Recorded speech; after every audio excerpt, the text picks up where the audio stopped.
Hello, everyone, and welcome to another episode of MAP Forum. I'm Nagar Rokar, and I have the pleasure of hosting the weekly webinars for the Medici Archive project. Today is a very special day.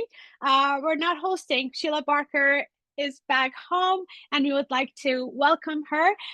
She's a prolific scholar whose works have been seminal, particularly on the subject of women artists. She has been with Medici Archive Project since 2005, and now she directs its Center for Women in Renaissance Archives. And we hope to be able to talk about this new role that she's carrying towards the end of the presentation today. SHEILA BARKER, thank you so much for being with us today.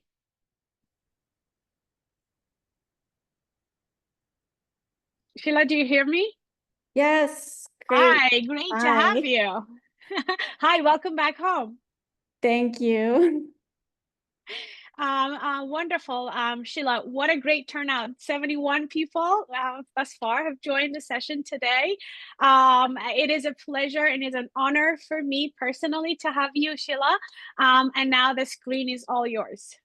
Oh, thank you. I'm just going to take a minute to open my PowerPoint. Sure, take your time. Don't worry. Take your time. Okay.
So Nagar.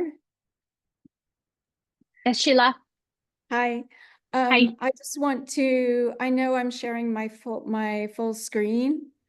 Can you guide me through what I need to be doing to just So if you want to start from the if you want to go full screen, you can play from the start on the left, the button on the left side of your screen.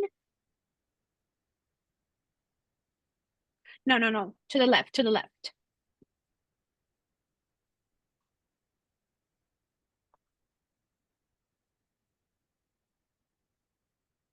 I'm sorry. Wait, do you see the home? Do you see the home tab? You see the home tab on top of your PowerPoint? Right below home on your PowerPoint, right below home, you see play from start. Yeah. Yes, that's it. That's it. Right. But I'm I guess you want to go full screen, right? I want to just share the program. Just the PowerPoint? Yeah. Okay, so can you stop Oh, sharing? now it's giving me that option. It wasn't giving me the option before. Okay. Okay. And then if you want to okay. go full screen, do you want to go full screen too? Yeah, that I can do. So on the bottom, okay, perfect. Okay. All right. Yeah. Okay. Now, are you able to just see my PowerPoint? Sorry to. Yes. Okay. Yes, it's only our PowerPoint now. Okay, great. Yes. Okay. I didn't have access to a printer. So I apologize for the slow start here. This is a topic that I have been thinking about for many years with Artemisia. It's always relevant in scholarship to be discussing the issues of gender when you're talking about a woman artist such as Artemisia in this early modern period. And a lot of new information is coming to light with exhibitions. We're learning more about the circles of artists that she's been working with and collaborating with. And it's particularly the auction houses with the emphasis on new paintings that may or may not have workshop collaboration or collaboration with other artists that are spurring a lot of thoughtful new examinations of exactly how she was working with her contemporary collaborators, all of whom were male. And today I'm going to take a slight departure from what has been my emphasis in the past, her artistic and professional biography. And I'm going to look a little bit more at her from a personal point of view. I will be speaking at a workshop in New York City on the 26th with a paper specifically on her relationship with the market that will address her professional collaborations with male artists. But this is more of a talk about specifically what we think of today as friendship, an unmotivated exchange between people who are together because it is pleasing to them both, mutually beneficial, and there isn't ideally there isn't a difference in social hierarchy. We don't have to worry about that too much these days, but in Artemisia's time, it would be very challenging in some cases, I think, to tease out the differences between a kind of a patronizing relationship with an individual who is her social superior and one that is truly a friendship. So I'm going to stay away from that and focus on what we would think of today as a normative friendship. Well, let's think about Artemisia and her makeup as an individual, first of all. We need to remember that in 1605, when she was only 12 years old, her mother passed away in childbirth, and that made Artemisia the only female in her household. She had a father, and she had 3 younger brothers, Francesco, Giulio, and Marco. Francesco was the oldest of her 3 younger brothers, but he was 4 years behind her in age. So there's a large difference there. And that is probably why she was able to begin studying with her father. There was really no one else in the household to take that privileged place. As far as we know, there was no female family member of the Gentileschis in Rome after the death of her mother. It seems that only one of the household servants, Tuzia, who's mentioned in the rape trial documents very frequently, only one of those household servants, Tuzia, was a female. The rest were male apprentices of Orazio's. And Orazio himself stated about Artemisia in one of the testimonies that she was always alone and did not have anyone. And when he says anyone, he means anyone female. That is to say, she didn't have a female companion. And again, it's really under this circumstance that she becomes very attached to her father and takes interest in his profession. And he takes interest in her. It's a reciprocal moment for these two lonely individuals. Bronzini's biography of her reports that it was the male friends of Orazio who first encouraged Artemisia to begin the study of painting. This is a very telling statement in the context of today's talk, because it reminds us that her father had a circle of male friends. They were in the house and they interacted with Artemisia and they saw her art. And again, this is a moment when she's very alone, deprived of female companionship and friendships. So at this early age, she's orienting herself to the conversation of men, to the praise of men, and hoping to follow them in their footsteps, doing the kind of work that her father does. What these friends had seen of hers was some embroidery, a very female, typically feminine occupation. So this is a transitional moment after her mother's death, when she really does go from being socialized as a female to being, I'm arguing here, socialized as a male. And of course, once she begins painting, she had even more reason to interact with boys and men. And I'm now putting up one of her paintings from 1610. And in this period, she had a student who was studying drawing and painting with her, who was male, Niccolo Bedino. Her younger brother, Francesco, who was only 14, was also studying with her, under her. And Bedino and Francesco were both helping her by grinding her pigments. She also would have had male models. We know from the rape trial testimony that she and her father shared adult male models. She had a male sitter for a portrait commission she'd been given. That sitter was named Artigenio. And there was a male servant working in the house at a certain period. His name was Francesco. And he, we learn from the testimonies, was very suspicious of all of this interaction that Artemisia was having with boys and men. And he began to spread malicious gossip about her. And of course, there was a dispute and he was sent away from the house.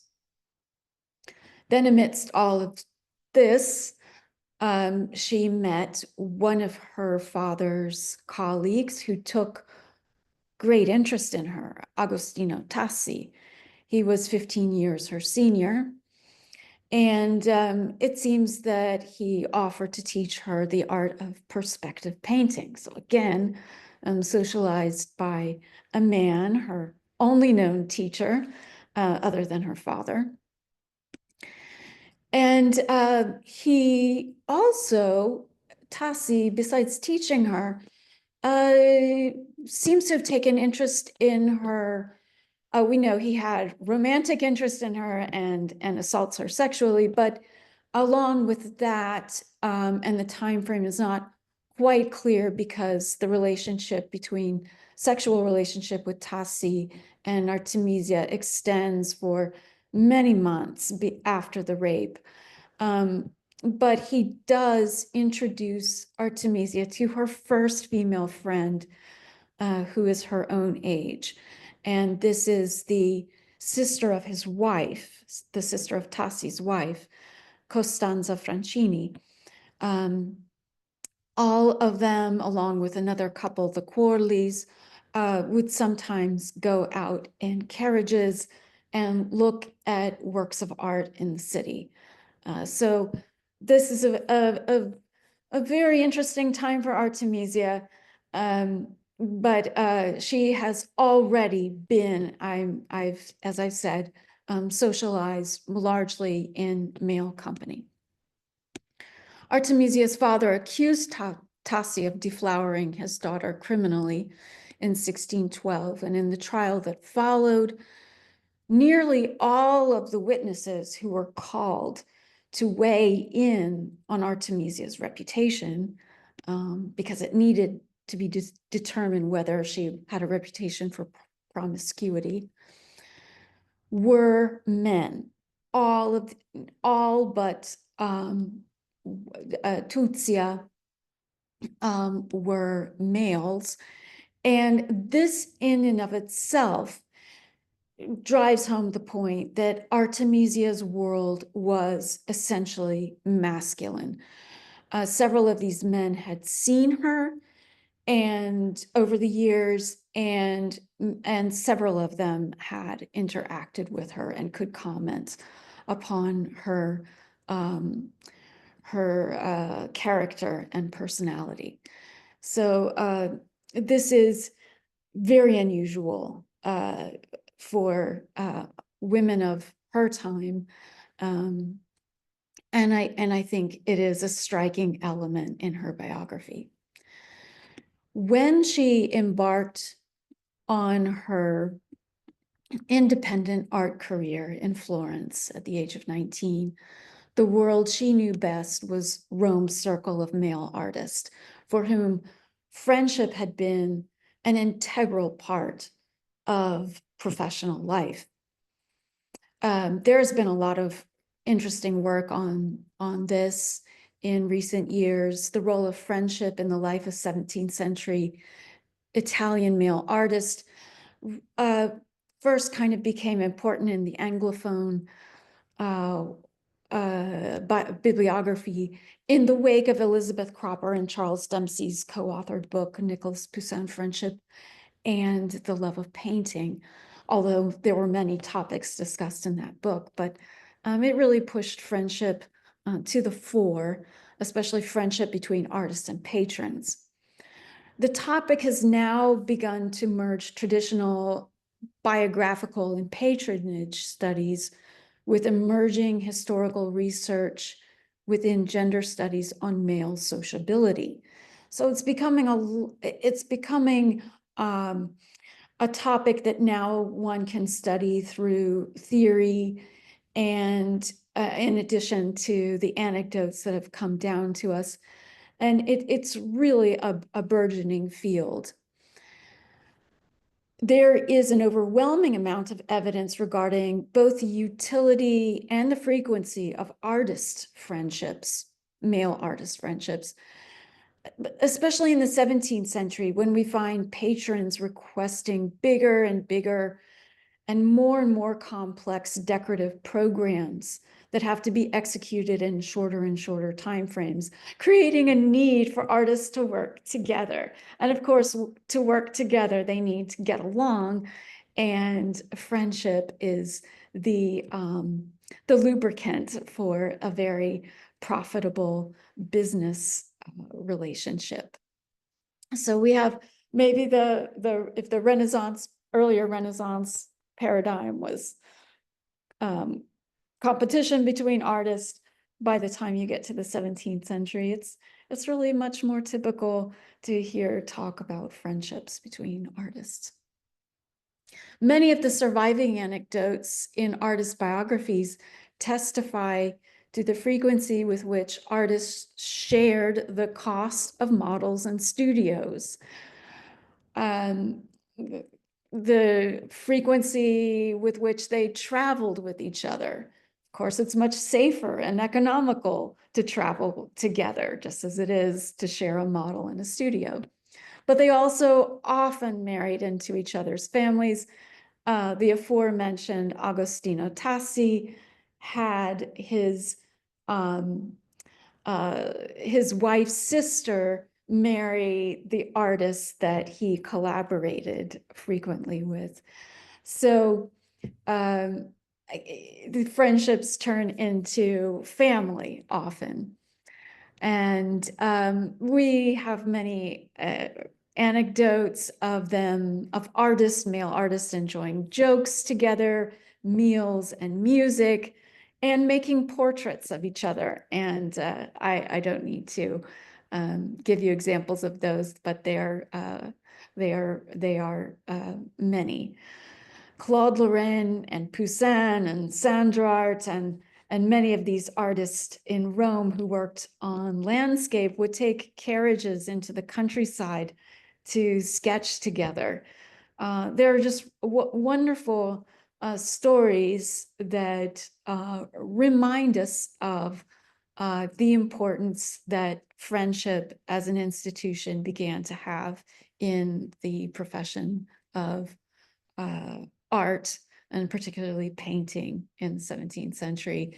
There have been recent studies of Guercino and his studio assistants putting on theater performances that were, of course, entertaining to patrons. And Genevieve Warwick has done marvelous work on Bernini's workshop, putting on theatrical performances. As for Artemisia's own father, Orazio, we know he was one of the few individuals that Caravaggio tolerated, and he can be counted as one of Caravaggio's friends, lending him a pair of angel wings and a Franciscan habit, but also supporting his friend Caravaggio by writing scabrous poetry about Caravaggio's enemy, Giovanni Baglione. And I would like to cite Anthony Colantuono's study of Caravaggio's literary culture here, because Anthony postulated that Orazio Gentileschi and other artists in his circle engaged in studying and copying poems together. Just another example of the kind of activity that corroborates this notion that these artists, in addition to just doing things that made sense economically, also engaged in leisure activities for pleasure and enrichment. And of course, Artemisia may very well have observed some of these poetic exchanges between Orazio and his friends. Now, of course, one of the most famous circles of artistic friends of the 17th century was, excuse my pronunciation, the Bentvogels, the birds of a feather, or the Schildersband, the painters' circle of Flemish and Netherlandish artists that were active in Rome from about 1620 through the end of the century. Now, 1620 is precisely when Artemisia settled in Rome for the second time in her life. She's now 27 years old and has the experience at the Medici court behind her. This Bentvogels or Schildersband circle was mainly, for the Flemish and Dutch painters, but artists of other nationalities were welcomed as well, including two of Artemisia's known companions, the German Joachim von Sandrart and the Frenchman Valentin de Boulogne. And now I'm going to change my slide. This is Leonard Bremer's drawing of Artemisia Gentileschi that he made as a leading member of this original group in a series of drawings of some of the tight-knit friends in the circle. Other members that he drew include Dirk van Buren, Gerrit van Honthorst, David de Haen, Claude Lorrain, Nicolas Renier. Many of these individuals will turn up over and over again in Artemisia's biography. Her artistic eye was very receptive to their work, particularly the nocturne illumination that Honthorst was famous for. So it is more than just a momentary accident that led to this drawing. There were no doubt deep and important kinships or kindred spirits underlying the appearance of this drawing. Now, Artemisia isn't immediately recognizable because she's got a mustache.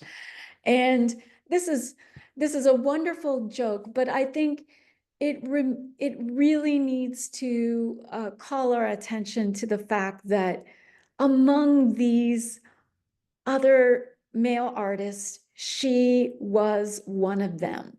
And there may clearly have been very specific incidents behind this joke, but I'd like to see it as a metaphor for the way that she so easily blended in with these other men and was one of them. Now, is she holding an apple or a mirror? That's been a question posed in the literature. We don't have a definitive sense, but if it's a mirror, that would be more of a feminine accoutrement, as if she were just adjusting her face to look just right. But the men see through the feminine superficial beauty and recognize her in this direct glance as one of them, someone with clearly a lot of spirit and a great vitality, someone who was very, very welcome in their circle and probably blended right in. So Patrizia Cavazzini, who was one of the art historians to begin working with these images of Leonhard Bremer's, postulated if, or actually queried whether Artemisia would have partaken in the raucous carousing and heavy drinking of the Bentvogels, for which they were widely known. I rather doubt that. However, I would like to suggest, by looking at the painting on the right by Renier, one of the members of the group, that we see how she actually did participate in those gatherings. Here in Renier's painting is very clearly a portrait of Artemisia in red, and she's shown gambling. So Eleonora de Toledo gambled, many noble women gambled. I rather doubt that Artemisia was getting very drunk, but she was definitely possibly able to enjoy herself playing cards without any serious danger to her good reputation. Of course, one of the Schildersbent artist Simon Vouet painted her portrait, which we know to be a portrait. He also painted the image on the left, which bears her facial traits and her likeness, maybe her. And I feel the same about the Valentin de Boulogne painting of Judith on the right, that it may also be a portrait of Artemisia. And I'm going to just skip ahead, come back to the next image in a second. Artemisia probably painted a lot of the men in that circle. We don't yet know for certain the identity of the man she's painting here, but it is very likely that she reciprocated the portraits of her by asking her friends to model. So that's something to be discovered in depth in the future. Now, moving forward to the very well-known drawing that one of the bent Vogel shoulders bent artists made is or actually a friend of Simone Weil, Pierre de Monstier, representing Artemisia's hand with a note at the top. Now, Pierre de Monstier in 1625 in Rome is celebrating Artemisia as an artist. And I think it's rather remarkable that he does not show her face and he does not show her body, the feminine aspects of her body, even though this is a very graceful hand. He really refrains from showing anything that would have excited erotic attachment or focus on her physical charms. He really draws attention only to the part of her body that makes art. And this is, I think, again, a wonderful metaphor for the way I believe that her colleagues and friends, male artist friends, were able to see her as a very graceful, very beautiful, but truly competent artist. And I really do think that it was possible for them to be just friends with her. And that's a theme we'll now look at a little bit more deeply. Now, just as poetry had been an element of Orazio's friendships, poetry is no doubt playing a role in Artemisia's friendships. When she had been in Venice, she made contact with poets in the Accademia degli Umoristi circle. And now, thanks to Eric Bianchi's discovery of sonnets at the Vatican Secret Archives, which he and I wrote about in an article, we know that she wrote poetry and she exchanged a series of poets with a very celebrated traveler and amateur music composer of that time, Pietro della Valle, in 1626, so the year following that drawing of her hand. These sonnets exchanged between two individuals, both married. Artemisia's husband had disappeared around this time. No trace of him was available, but she was still technically married to him. And Della Valle's first wife had died while he was traveling in the Middle East, but he had just remarried the servant of his first wife. He had just remarried to the servant of his first wife. So he was a happily married man. And there's no reason to suspect that there was anything unseemly happening between the two. These were not poems about love or romance. That is certain. In his poems, Pietro della Valle does not mention her physical charms. He really focuses on her painterly skill, her ability to bring men to life. She praises his genius as a poet and notes his vast travels as well as his bright eyes. So she makes a reference to a body part, not he. She makes a reference to a body part.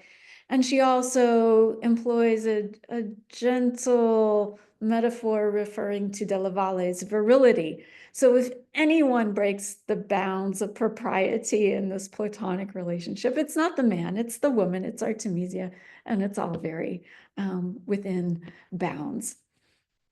And indeed, her one colorful reference to Della Valle's virility with a metaphor is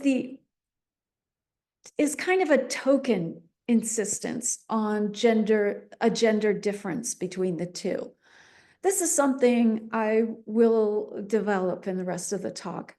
Artemisia is friends with men, and she wants to earn their friendship on terms as an equal, on equal terms.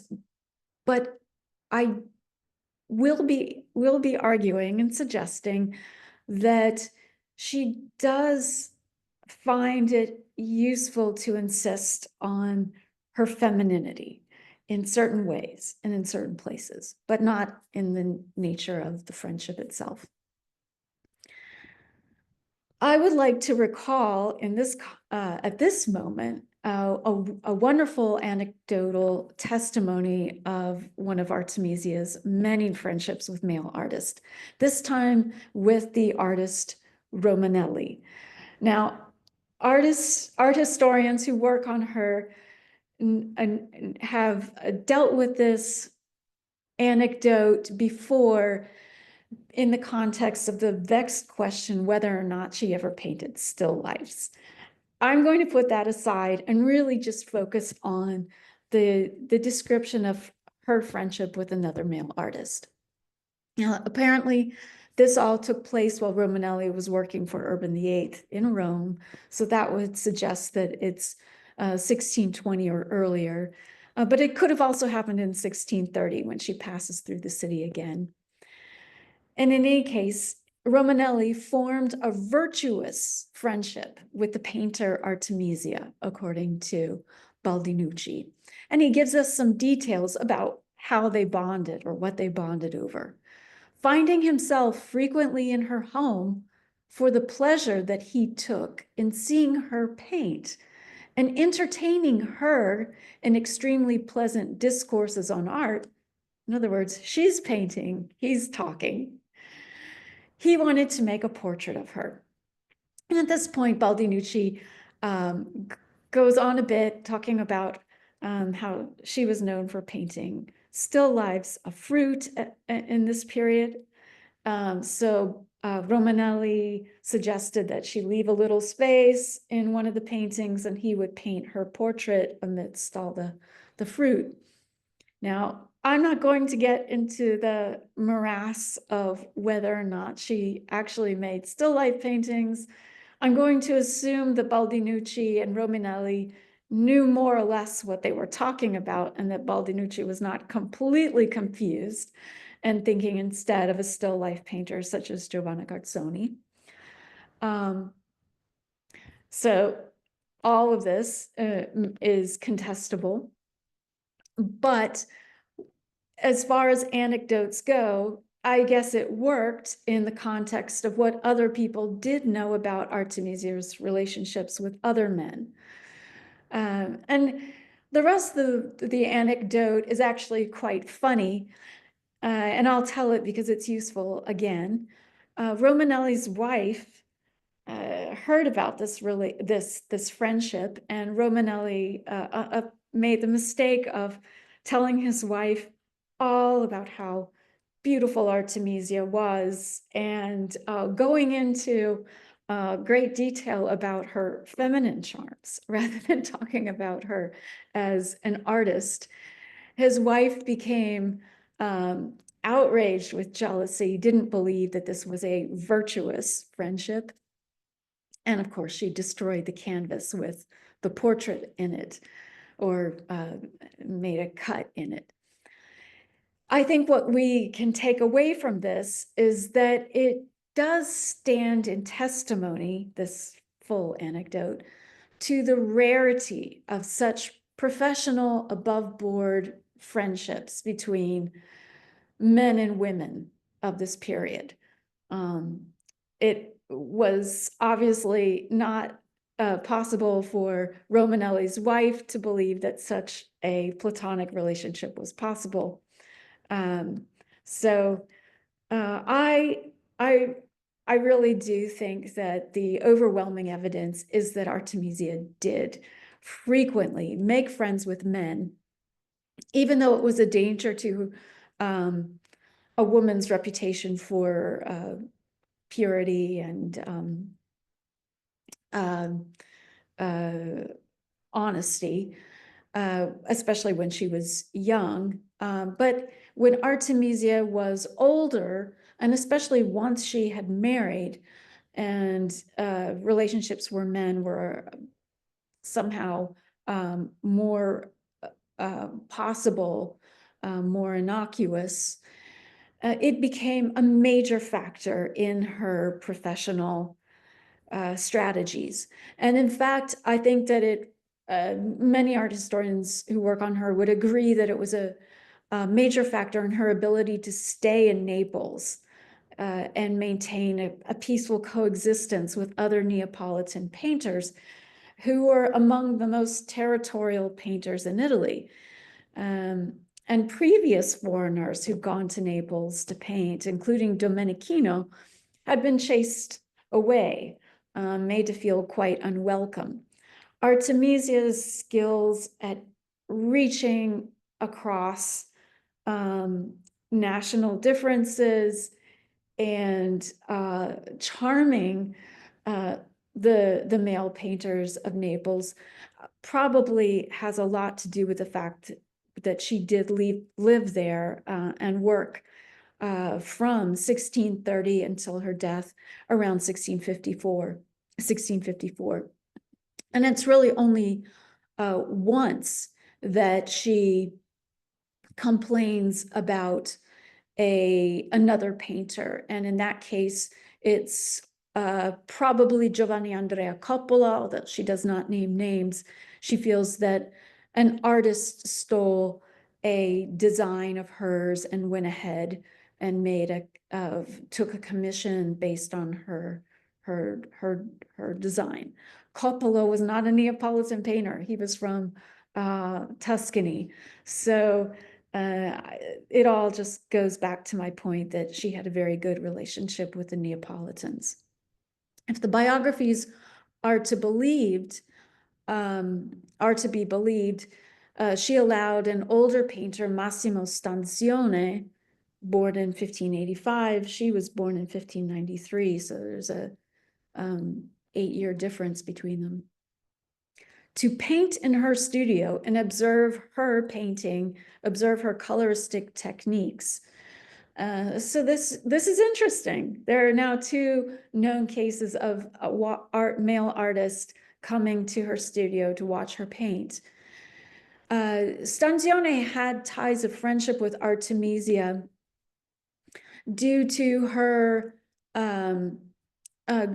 going back to his early artistic period in Rome, where he arrived in 1730 and where he stayed, or at least he was also there in 1630 and went back to Naples at that time.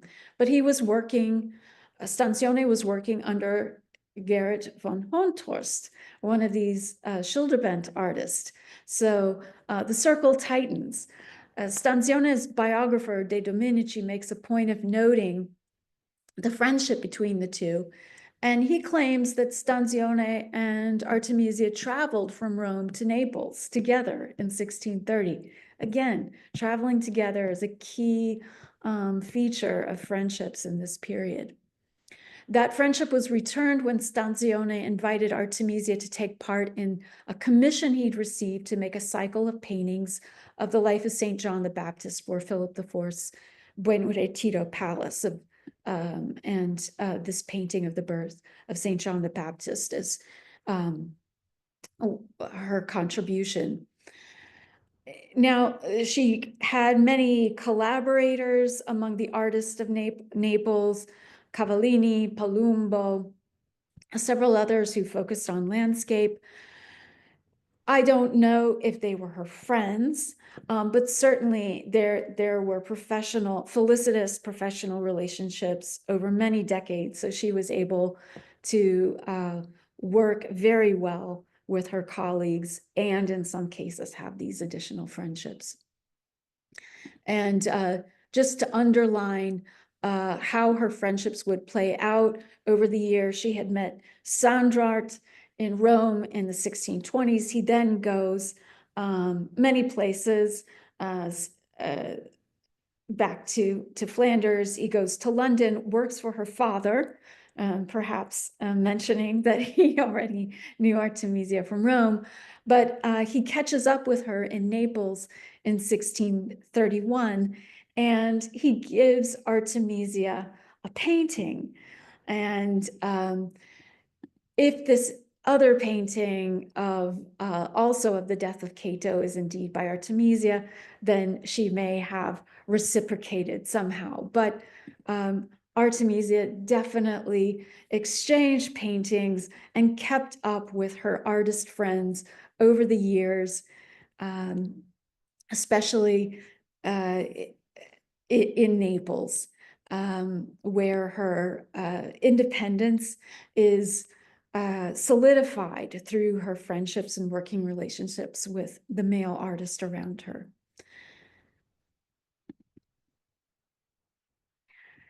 So at this point, I like to begin reflecting on what this all means. You know, we have to remember that Artemisia was a sole proprietor of her business practice when it was clear her husband was dead. That was by 1630. That was pretty well established. She had to oversee male employees and negotiate with her male colleagues that were painting with her. She had to pay her creditors, sometimes go to court, negotiate her daughter's dowry, keep up with correspondence, manage her household. All of these are relatively masculine activities, especially from the point of view of early modern societies.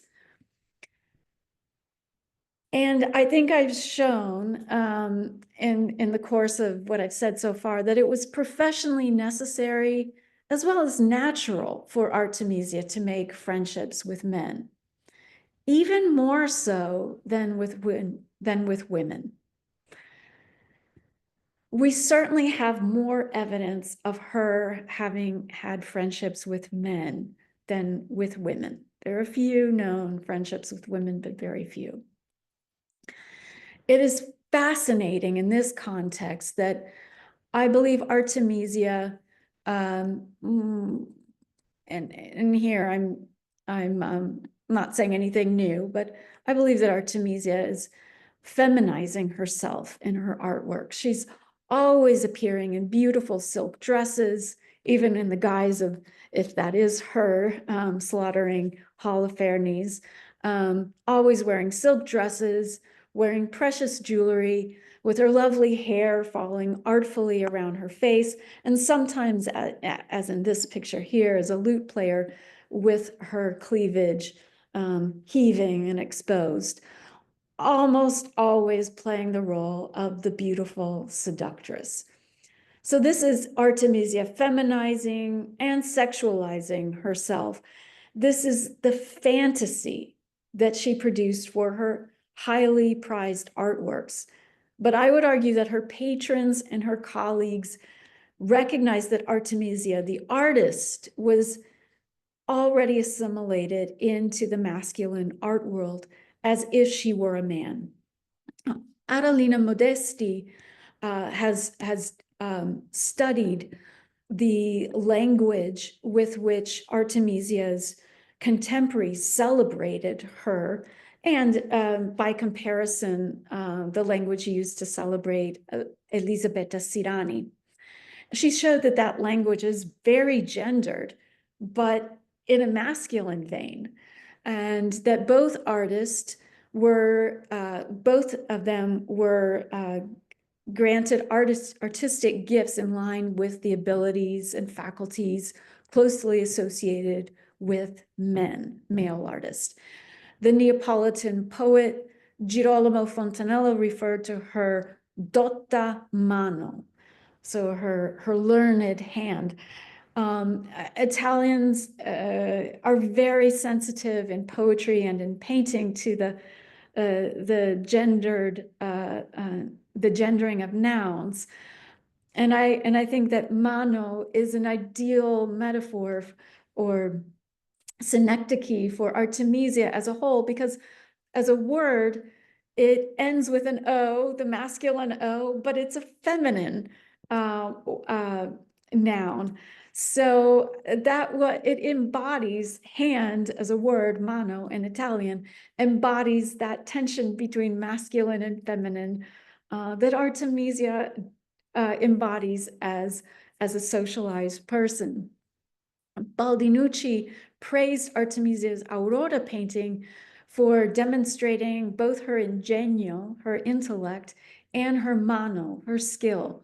Both of those are masculine nouns, but they're also elements or notions that were associated with the male genius, intellect, and skill. When she told her collector Ruffo in 1649 that in the soul of a woman you will find the spirit of a Caesar, she was, of course, encapsulating this concept of a male mind inside a female form. It seems that Artemisia sensed that it was not proper for a girl to be raised in the company of men when she was young.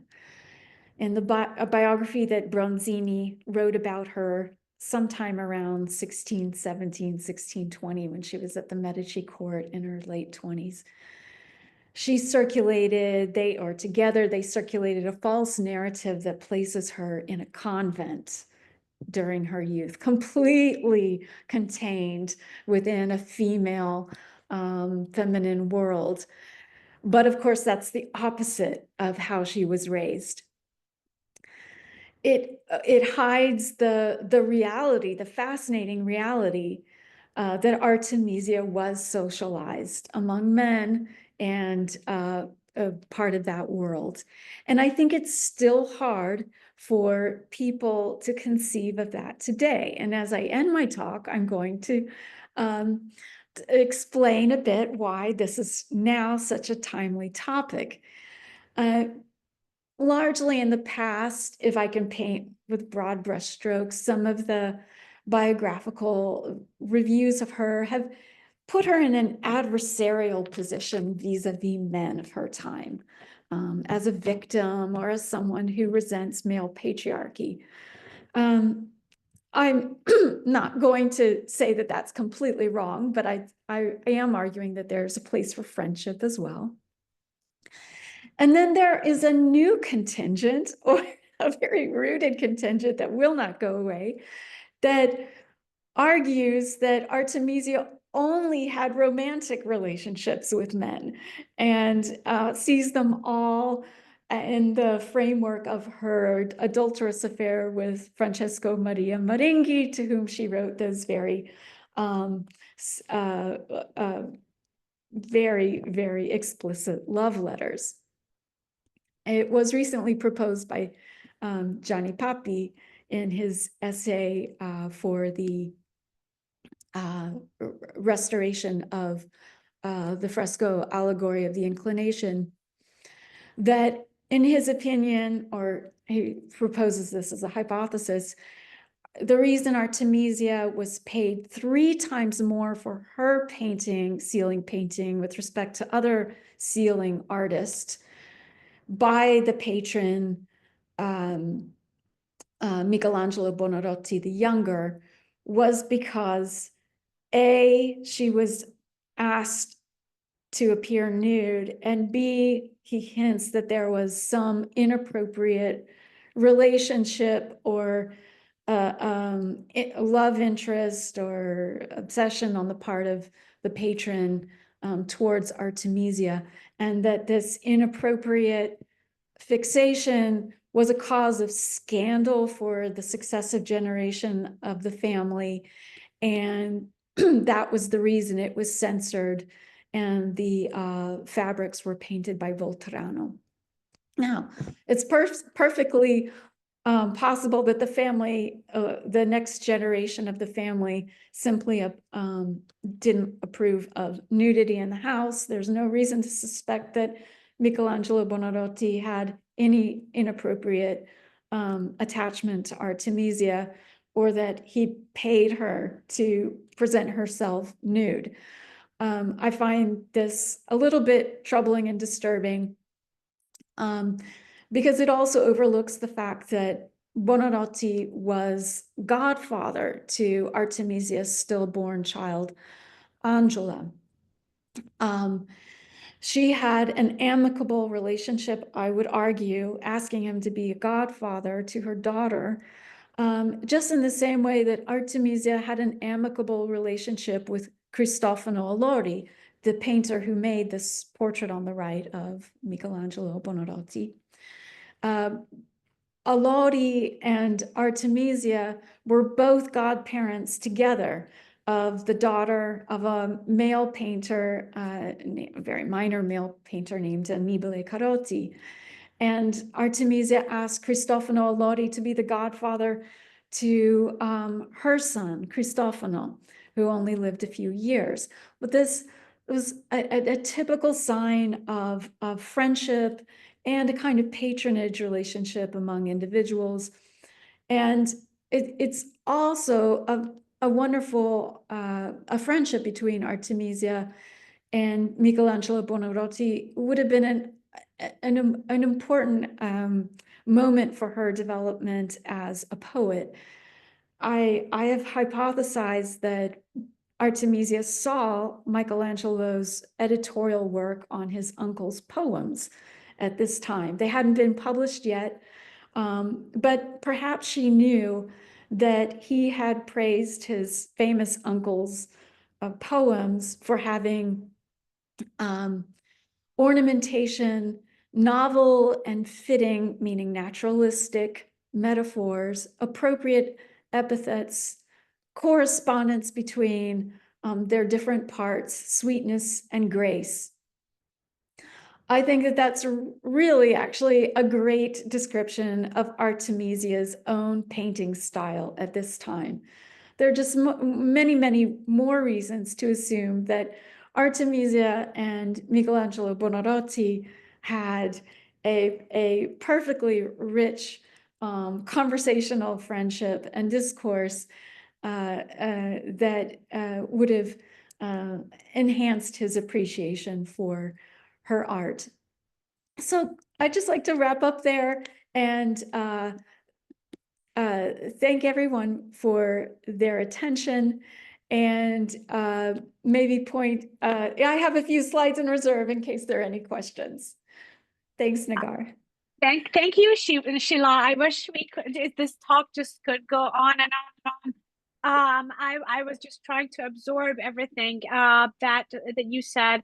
Thank you so much for this wonderful presentation, Sheila. There is a question in the Q&A. We are running out of time, and I'm trying to save a few more minutes because we definitely want to talk about your new role as the director of the Center for Women in Renaissance Archives as well. So I'm just going to read the first question in the Q&A box to you, and then we will go to talk about our next topic. This is by Jaya. I'm sorry if I mispronounced your name. Fascinating image of her hand. Are there other examples, this kind of representation, images that may reference the esteem her peers, audience held for Artemisia? Her skill, divine qualities.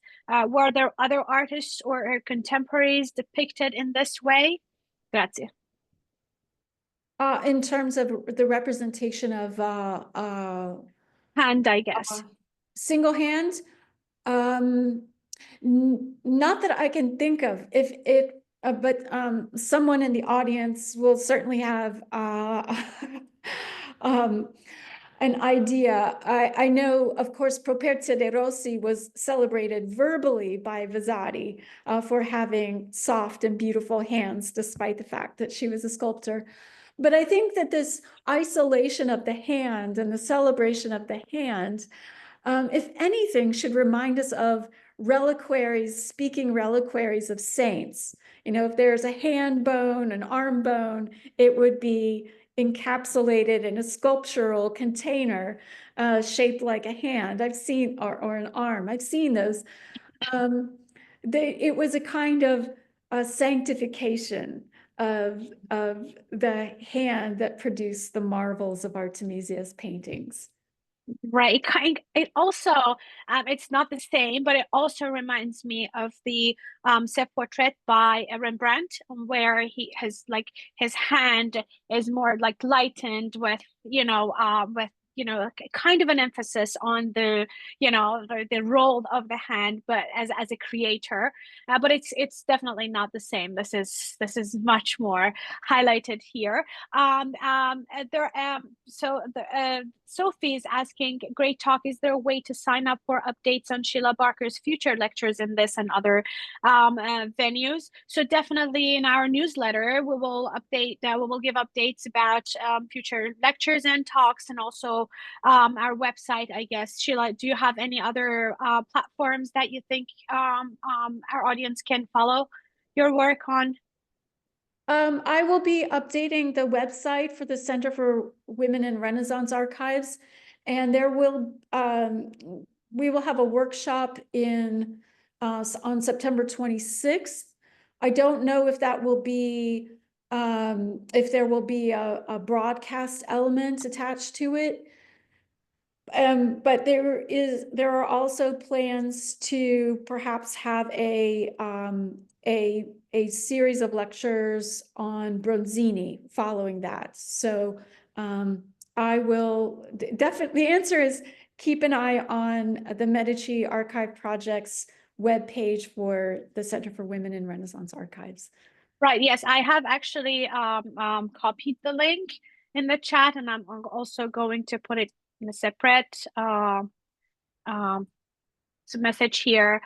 So and our newsletter, definitely we will give updates on that. So now for a few minutes that we can have Sheila, can you please elaborate on your role, which I already know it will be incredibly impactful as the director for the at the Center for Women in Renaissance Archives. So how global the perspectives are, and can you elaborate on the approaches at the center? Thank you for bringing up the issue of geography and the global reach. The reason that's appropriate is because the first text that we are focusing on is the Cristofano Bronzini work on the dignity and nobility of women, which is 36 volumes and covers women all over the known world of that era. So it describes women, famous women of all time periods, going back even into biblical and mythological time frames, into the present, not skipping over the Middle Ages. And it does have not just a temporal universalism, but also a geographical and social universalism, covering women in Africa, Asia, even the Americas, as well as Europe. So it's an extremely important text. We would like to be able to gather as many scholars to study different parts of it once we have the digitized and transcribed version of the text online. We've just struck a very important accord with the Biblioteca Nazionale Centrale di Firenze. They've been wonderful in giving us access to the volumes, and the images we make will be available also through Internet Archive, and there will be some indexing on other platforms as well. Our access will include the transcription. So that is being done through Transcribus's AI software. All of this in and of itself is a large and exciting project, but I just want to use this as a basis for identifying other really important documentary resources for the history of women and applying the same procedure so that we can digitize them, make the digital images available on websites, and use AI technology to transcribe them. And obviously, Google Translate does a fairly usable, helpful job, a free job in terms of the translation. But we'd like to at least get these digitized and transcribed so they can be searched. And I have a short list of some very exciting archival collections that will follow the Bronzini. So my aim for this project is to really increase the amount of documentary information from archives that is available to historians anywhere through free access over the internet. I want to, in any small way, try to equalize our knowledge of early modern women and early modern men by really focusing on specific archival collections that have a lot of information on women. Absolutely, and you're a perfect scholar for this role. Are there going to be any fellowships available for this whole project or study over the years? Yes, there are already. Okay. Are awaiting the will is there. We are just setting things up structurally so that I can be in Florence. Right now I'm in the United States, but we want to make sure that scholars working with me can benefit from my physical presence and continual Absolutely. mentorship. Wonderful. Thank you so much, SHEILA. We're so happy about this whole program that you're going to lead, and hopefully we will have great news to share in the near future. Thank you so much for this wonderful talk, SHEILA. I know amidst all of this, talks and other roles that you're holding, it is really valuable to have you for an hour and a half now. So I'm very grateful for your time, and we hope to see you more and more in the future, giving updates and sharing the the outcome of the research that you're going to lead in Florence. And good luck with the new role. Thank you, Nagar. Thank you. Thank And you thank so you everyone much. for your interest. Take care. Absolutely. Yes. Thank you, everybody, for joining us today. We have 4 more talks in the next 4 weeks, and we will end by mid-May for a summer break. I wish everybody a pleasant evening if you're in the East Coast. And if you observed Passover, I hope that your Passover was meaningful. If you're celebrating Easter, wishing you a peaceful and Easter, and also may this bring you renewal. Thank you, everyone. See you all next week. Bye-bye. Have a good evening, SHEILA. Take care. Bye-bye.